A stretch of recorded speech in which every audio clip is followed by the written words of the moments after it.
সে মানুষের মুখে, শিশুর হাসিতে, প্রেমিকের মুগ্ধ দৃষ্টিতে এবং দার্শনিকের ভ্রুকুঞ্জনে সৌন্দর্য খুঁজে পেয়েছে। আমি ভারতের জনগণের মধ্যে সততা এবং আতিথেয়তা খুঁজে পেয়েছি।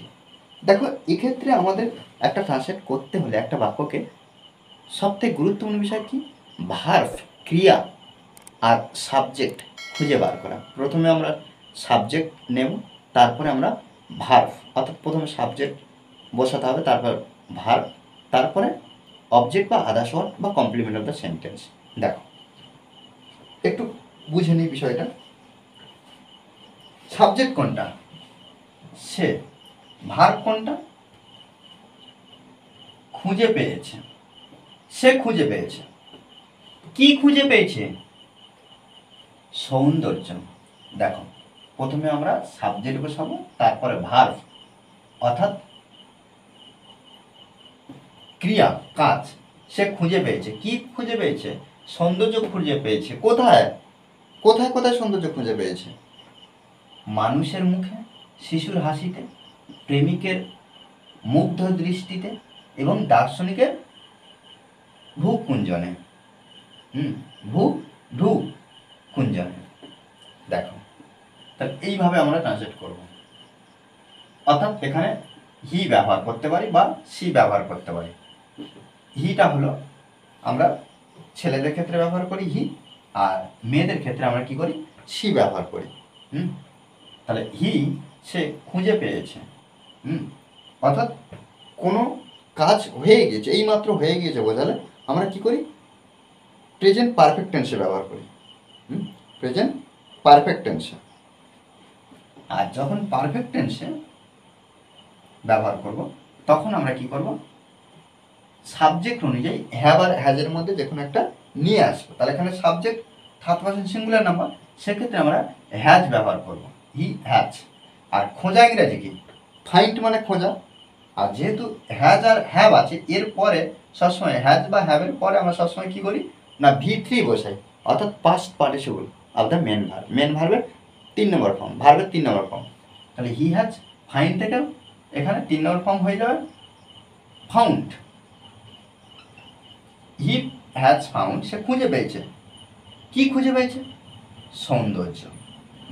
He has found beauty. Beauty. তাহলে কি? He has found beauty. তাহলে এখানে সে খুঁজে পেয়েছে সৌন্দর্য। এবারে কোথায় কোথায় খুঁজে পেয়েছে সেটা আমরা লিখলে হয়ে যাবে। তাহলে হি হ্যাজ ফাউন্ড বিউটি, সে সৌন্দর্য খুঁজে পেয়েছে কোথায়? মানুষের মুখে। In humans. ইন হিউম্যানস, মানুষের। এই যে অ্যাপোস্ট্রফি কমা, এটা অর্থাৎ র বোঝাচ্ছে মানুষের। তাহলে ইন হিউম্যানস ফেস, কমা দেব, তারপর কি? শিশুর হাসিতে। দা বেবিজ, মানে শিশুর, দ্য বেবিজ স্মাইল। স্মাইল, কমা, প্রেমিকের মুগ্ধ দৃষ্টিতে। সেক্ষেত্রে আমরা লিখব কি? In lovers. Lovers, in lovers. আচ্ছা, প্রেমিকের মুগ্ধ দৃষ্টিতে, তাহলে এখানে লিখব ফ্যাসিনেটিং। তাহলে in lovers fascinating glance. Glance. এবং দার্শনিকের ভ্রুকুঞ্জনে। এবং and philosophers, and in philosophers.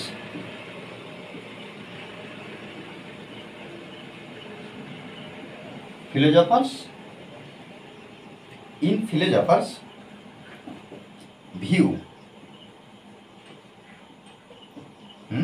In philosophers view, অর্থাৎ কি? দার্শনিকের ভ্রুকুঞ্জনে।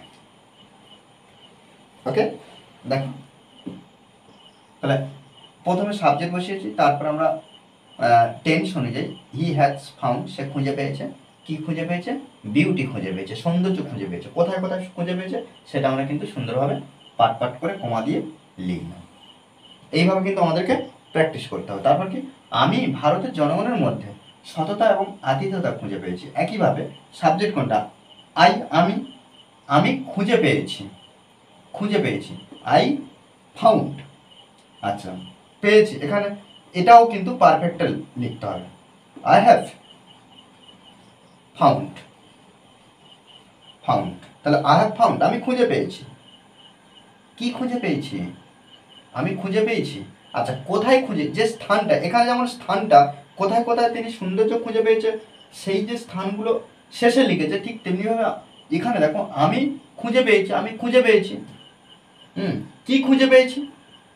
এখানে যেমন সৌন্দর্য খুঁজে পেয়েছি অর্থাৎ ভার্বের পরে আমরা বসিয়েছি, ঠিক এখানে আমরা কি কি খুঁজে পেয়েছি সেটা কিন্তু ভার্বের পরে লিখবো, সততা এবং আতিথেয়তা। তাহলে আই হ্যাভ ফাউন্ড অনেস্টি,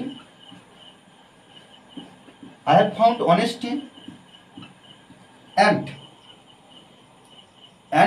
আতিথেয়তা, তাহলে হসপিটালিটি।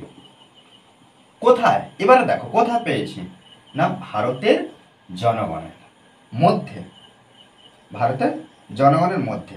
দেখো এখানে ভারতের র আছে, ওই জন্য আমরা আগে জনগণ লিখবো, তারপরে ভারত লিখব। র থাকলে আমরা দুটো শব্দের মধ্যে শেষেরটা আগে লিখব, তারপরেরটা এখানে প্রথমেরটা শেষে লিখব। In the people, in the people অর্থাৎ জনগণের মধ্যে, জনগণের মধ্যে, ইন দ্য পিপুল কোথায়? ভারতের, অফ ইন্ডিয়া। এই যে অফের জন্য আমরা র ব্যবহার করছি, অফটা কি র হয়, অফ ইন্ডিয়া। ওকে, দেখো এইভাবে কিন্তু আমাদের সুন্দরভাবে প্র্যাকটিস করতে হবে। মনে রাখতে হবে যে প্র্যাকটিসের বিকল্প কিছু নেই, যত প্র্যাকটিস করবো তত আমরা নতুন নতুন বাংলা বাক্য খুব সহজভাবে আমরা আয়ত্ত করতে পারবো, আমরা শিখতে পারবো। ওকে, আর এই ক্লাসটি যদি ভালো লাগে অবশ্যই লাইক কমেন্ট শেয়ার, আর যারা এখনো পর্যন্ত এই চ্যানেলটি সাবস্ক্রাইব করেননি তারা অবশ্যই চ্যানেলটি সাবস্ক্রাইব করে পাশে থাকবেন। Okay, thanks for watching this video.